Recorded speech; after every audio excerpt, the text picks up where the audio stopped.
Real-world data is really becoming more and more important because we have our structured clinical trials, but as we know, it's a selected patient population and it doesn't reflect the reality. It doesn't reflect how a patient is at home, how a patient is taking his drug, and also not really reflecting how he's being treated by his physician because the visits are not scheduled as they are in clinical trials. So we need more data to support what the real life look like and what our drugs are doing. And for that, of course, you need access to good and reliable data. And unfortunately, this is something that is quite hard to get in Belgium. The problem we're facing is data availability. It's very time-consuming, costly, and very hard to get good and accurate data. If by any chance a dataset would be available, it's still not a guarantee that we can use it. First of all, they might deny access to it. The data might not be of quality, not large enough to represent the Belgian patient population, or the granularity is not what we wanted.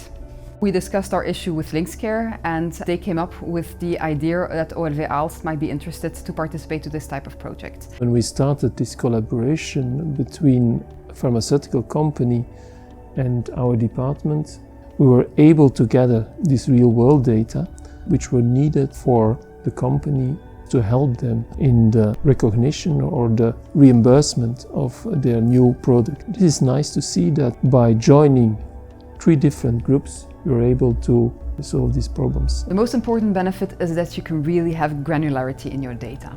It means that when you have a question, if it's in the file, you will be able to get it out. The hospital remains in control of the data, but with the database that was created, an OMOP database, it allows them to answer more questions. So we can ask them again for other questions, they're able to solve them with the database that was created. One of the main advantages of this vendor is that it's able to integrate not only structural data, but also data which is in letters into their algorithm. This vendor is able to link different data sets which are running in a hospital. You have the financial issues, you have the lab files, you have the EPD files, you have a lot of other files which are running in a hospital. The data we gathered allowed us to really get insights in the patient's disease and also on how to better treat the patients.